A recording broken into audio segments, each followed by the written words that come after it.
toujours un, et puis basta. Bon, je renouvelle tout notre soutien au clerc, parce que l'enjeu, c'est de tenir dans la durée.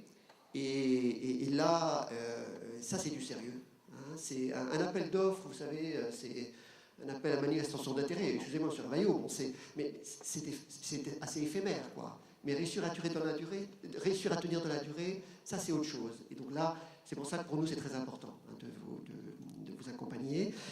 Alors, j'ai passé 2 jours et demi avec vous. Il y a une chose qui m'a un peu frappé, c'est aussi la convivialité. Je crois que d'ailleurs la soirée, moi je ne suis pas resté jusqu'au bout, mais la soirée a été particulièrement animée.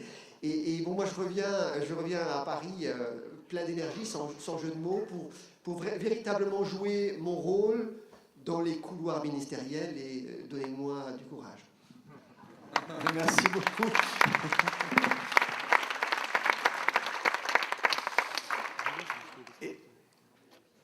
Ah oui, il a toujours. Jean, il veut dire quelque chose sur ça. Si.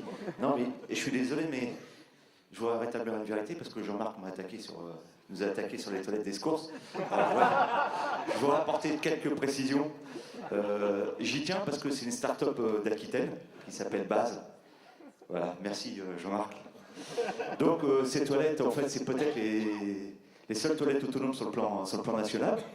Voilà. Donc ce sont des toilettes qui sont équipées de panneaux hybrides, donc qui font de l'électricité et de la chaleur. Hein, donc c'est une invention de cette start-up Base. Donc en fait, ces toilettes sont chauffées, mesdames, des toilettes extérieures chauffées, et messieurs aussi d'ailleurs. Ces toilettes sont chauffées, vous avez de l'eau chaude, et on est en autoconsommation. Donc j'ai regardé il y a 2 jours, ça fait un peu plus de 3 mois qu'on les a mises en service. On avait produit 575 kW et on en a consommé 370. Donc voilà. Et elles font aussi office de WC. Et si vous passez, puisque c'est la route pour prendre l'autoroute, vous pouvez vous arrêter, vous verrez que ça fonctionne aussi. Voilà. Merci beaucoup, je crois qu'on peut vous remercier à nouveau.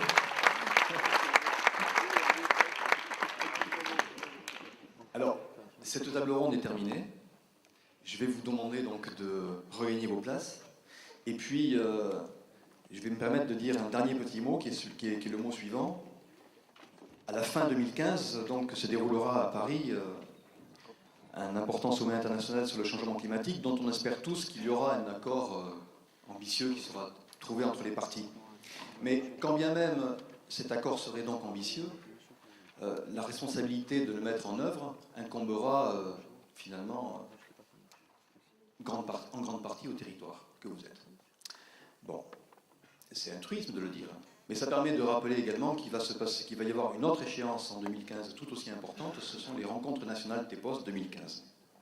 Alors vous comprenez bien entendu que c'est extrêmement important et très symbolique, et donc j'invite M. Pedewoy à venir sur la tribune, ainsi que M. Rambaud, je crois, on m'a dit que c'était lui, pour représenter le territoire qui organisera ces rencontres nationales TEPOS 2015. Je vous tends un micro, messieurs. Mais merci. Donc, il m'est chargé de clôturer ces 4e journées nationales rencontres TEPOS. Pas conclure, puisque je crois que ça a été brillamment conclu par tous les membres de la table ronde. Si vous me le permettez, je voudrais vous demander de sortir pendant une petite minute du contexte un peu TEPOS ce matin, parce que bon, je suis aussi maire d'une commune comme beaucoup d'autres ici, et on a tous mis nos communes le drapeau en berne dans nos communes.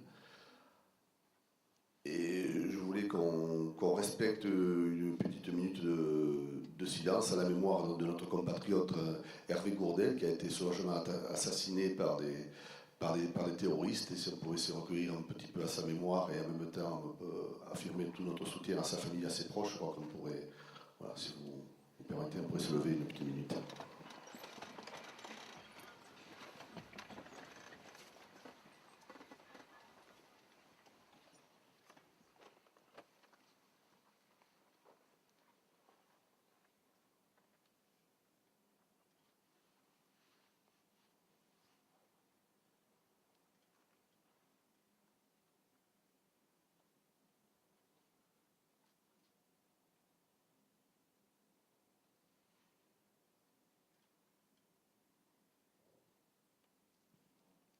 Merci.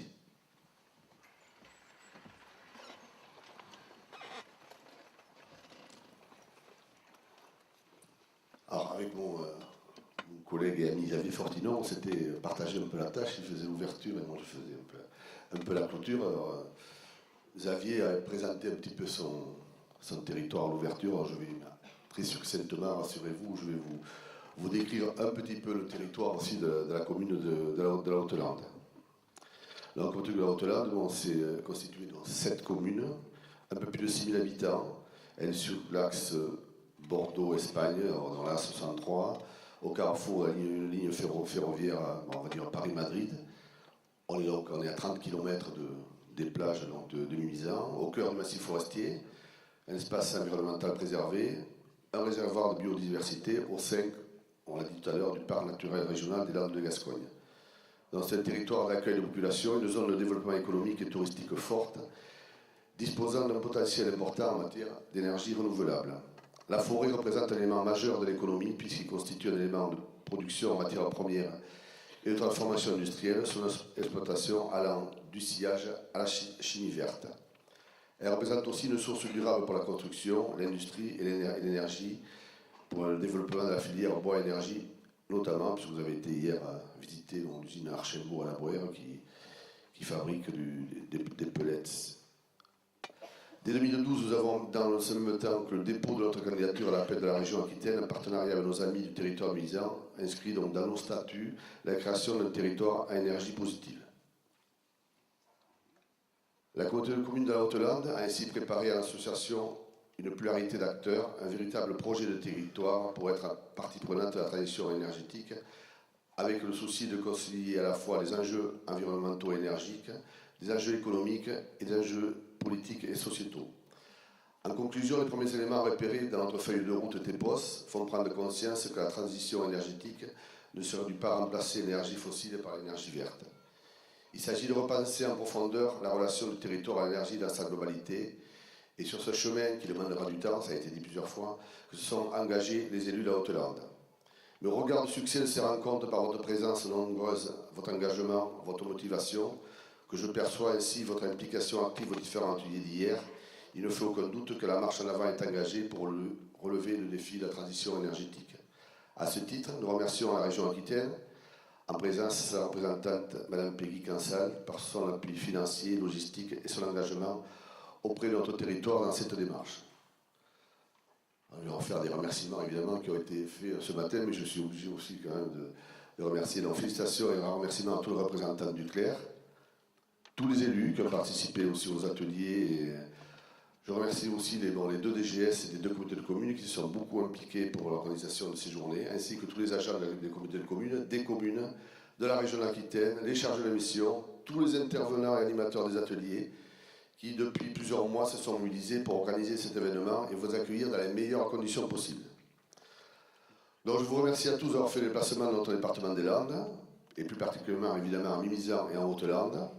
Je vous demande à tous qui venaient de toutes les régions de France d'être un peu nos ambassadeurs, et je vous invite évidemment à revenir nous voir le plus souvent possible.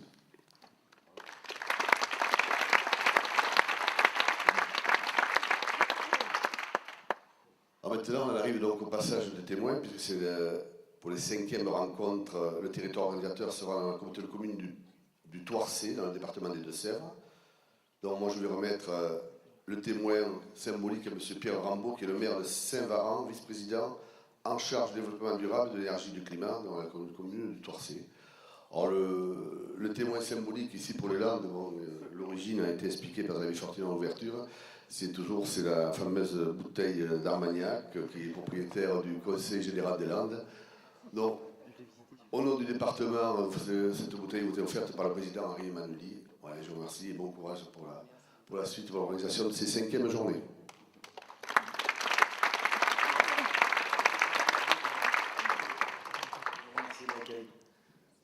Bonjour à toutes et à tous. Alors je serai assez bref dans mes propos. Ce sera un réel plaisir pour nous d'accueillir effectivement ces 5e rencontres nationales, notamment en tant que membre cofondateur du CLER. Donc, Pardon. Engagé sur la démarche TEPOS, et effectivement on est territoire récompensé au niveau européen cette année. Donc ce sera effectivement un vrai plaisir de vous accueillir, même si la barre a été placée très haut cette année dans votre collectivité. Alors effectivement, j'ai vu certains qui s'immergeaient dans l'océan majestueux qui est à votre disposition. Nous, ce sera beaucoup plus difficile.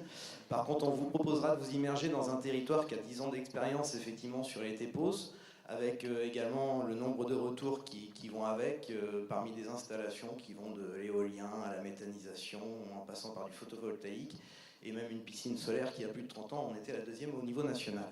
Donc voilà, on pourra aussi vous faire part du retour d'expérience, donc humain, et je pense que c'est ce qui sera également très intéressant, puisque par rapport à un certain nombre de difficultés qui ont été évoquées aujourd'hui, moi pour avoir participé à différents niveaux depuis plus de 10 ans à l'expérience Thouars-16, voilà, je peux vous confirmer qu'on n'a pas eu forcément toutes ces difficultés, aidé par une ingénierie très compétente et juste avec la conviction qu'on fait juste partie d'un tout, et que quand on respecte ce tout, on respecte la nature qui va avec.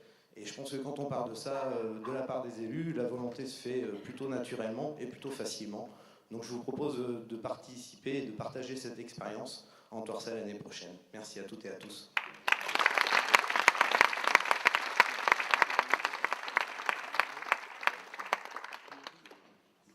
Oui, alors sur l'échange, c'est effectivement de l'alcool local, un apéritif très local qui est le Du Homard, vraiment de Thouars. Et puis une bouteille d'Anjou, puisqu'on bénéficie aussi de l'AOC Anjou sur le nord de Sèvres. Voilà.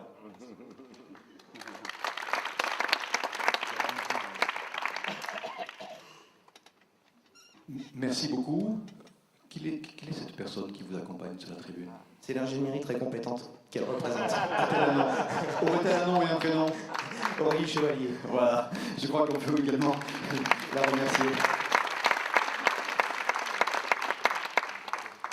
C'est pas à moi de le dire, c'est à Madame Charru normalement de dire que les rencontres nationales sont terminées, mais qu'il y a un repas, donc qui va peut-être conclure définitivement un repas sur place ou à emporter, juste en face.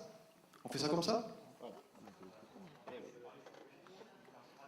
Très bien, c'est parfait.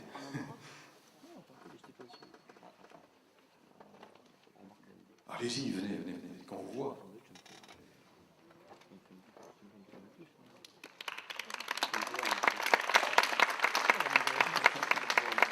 Merci pour ces applaudissements élevant, je pense, à l'ensemble de l'équipe d'organisation qui s'est effectivement mobilisée depuis plusieurs mois et surtout ces dernières semaines. Donc vraiment, merci à tous pour votre engagement.